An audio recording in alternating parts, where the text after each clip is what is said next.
Hai semuanya, di sini saya akan membahas tentang standarisasi jaringan komputer.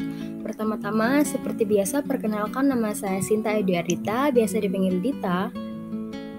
Let's get started. Standarisasi jaringan komputer. Standarisasi jaringan merupakan sebuah aturan atau ketentuan yang digunakan agar semua hal atau pekerjaan dapat berjalan dengan baik. Kegunaan standarisasi komputer. Yang pertama yaitu untuk dapat digunakan banyak orang.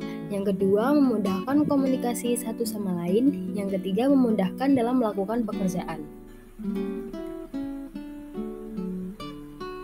Berikutnya ada OSI dan TCP/IP. OSI atau Open System Interconnection. OSI merupakan standar komunikasi yang diterapkan di dalam jaringan komputer. Standar itulah yang menyebabkan seluruh alat komunikasi dapat saling berkomunikasi melalui jaringan. Model referensi OSI menggambarkan bagaimana informasi dari suatu software aplikasi di sebuah komputer berpindah melewati sebuah media jaringan ke suatu software aplikasi komputer lain.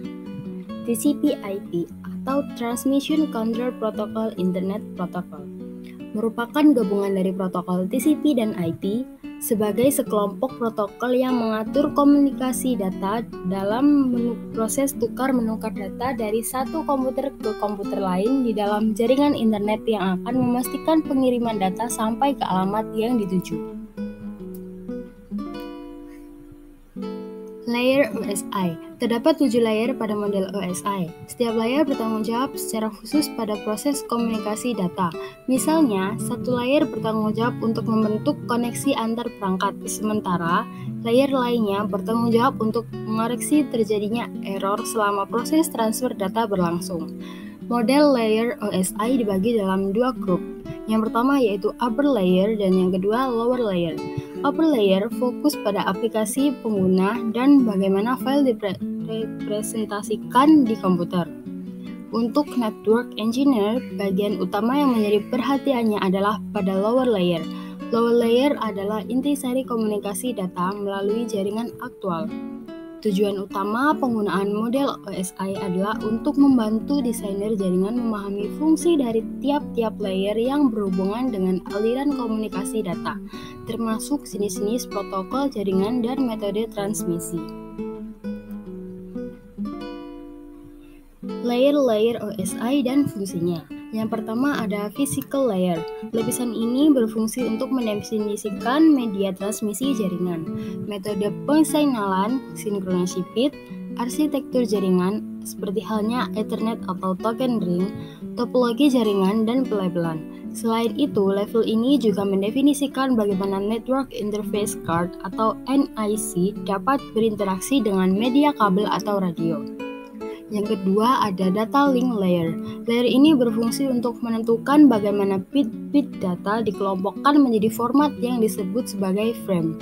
Selain itu, pada level ini terjadi koreksi kesalahan, flow control, pengalamatan perangkat keras seperti halnya media access control address atau MAC address, dan menentukan bagaimana perangkat-perangkat jaringan seperti hub, bridge, repeater, dan switch layer 2 beroperasi. Yang ketiga, network layer. Lapisan ini berfungsi untuk mendefinisikan alamat-alamat IP, membuat header untuk paket-paket, dan kemudian melakukan routing melalui internet networking dengan menggunakan router dan switch layer 3. Berikutnya ada transport layer. Layer ini berfungsi untuk memecah data ke dalam paket-paket serta memberikan nomor urut ke paket-paket tersebut sehingga dapat disusun kembali pada sisi tujuan setelah diterima. Selain itu, pada level ini juga membuat sebuah tanda bahwa paket diterima dengan sukses atau acknowledgement dan mentransmisikan ulang terhadap paket-paket yang hilang di tengah jalan. Yang kelima yaitu session layer. Lapisan ini berfungsi untuk mendefinisikan bagaimana koneksi dapat dibuat, dipelihara, atau dihancurkan. Selain itu, di level ini juga dilakukan resolusi nama. Yang keenam, presentation layer. Layer ini berfungsi untuk mentranslasikan data yang hendak ditransmisikan oleh aplikasi ke dalam format yang dapat ditransmisikan melalui jaringan. Yang terakhir ada application layer. Lapisan ini menjelaskan spesifikasi untuk lingkup di mana aplikasi jaringan berkomunikasi dengan layanan jaringan, menyediakan jasa untuk aplikasi pengguna. Layer ini bertanggung jawab atas pertukaran informasi antara program komputer, seperti email dan servis lain yang jalan di jaringan, seperti server printer atau aplikasi komputer lainnya. Berfungsi sebagai antarmuka dengan aplikasi dengan fungsionalitas jaringan, mengatur bagaimana aplikasi dapat mengakses jaringan, dan kemudian membuat pesan-pesan kesalahan. Protokol utama dalam protokol TCP/IP.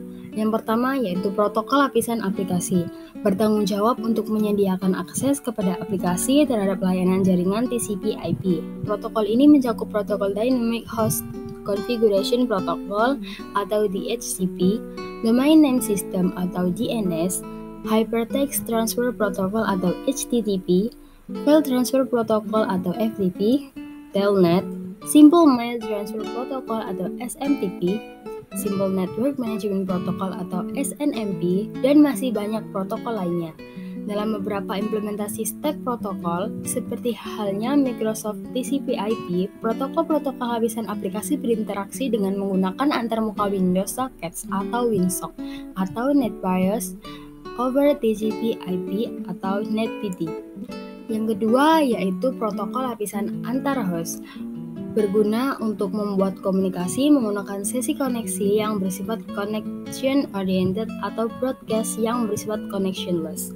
Protokol dalam lapisan ini adalah Transmission Control Protocol atau TCP dan User Datagram Protocol atau UDP. Yang ketiga ada protokol lapisan Internet Network, bertanggung jawab untuk melakukan pemetaan atau routing dan enkapsulasi paket-paket data jaringan menjadi paket-paket IP. Protokol yang bekerja dalam lapisan ini adalah Internet Protocol atau IP, Address Resolution Protocol atau ARP, Internet Control Message Protocol atau ICMP, dan Internet Group Management Protocol atau IGMP. Yang terakhir yaitu protokol lapisan antarmuka jaringan, bertanggung jawab untuk meletakkan frame-frame jaringan di atas media jaringan yang digunakan. TCP/IP dapat bekerja dengan banyak teknologi transport, mulai dari teknologi transport dalam LAN, seperti halnya Ethernet dan token ring, MAN dan WAN, seperti halnya dial-up modem yang berjalan di atas Public Switch Telephone Network atau PSTN, Integrated Service Digital Network atau ISDN, serta Asynchronous Transfer Mode atau ATM. Sekian yang dapat saya sampaikan, kurang lebihnya mohon maaf. Terima kasih.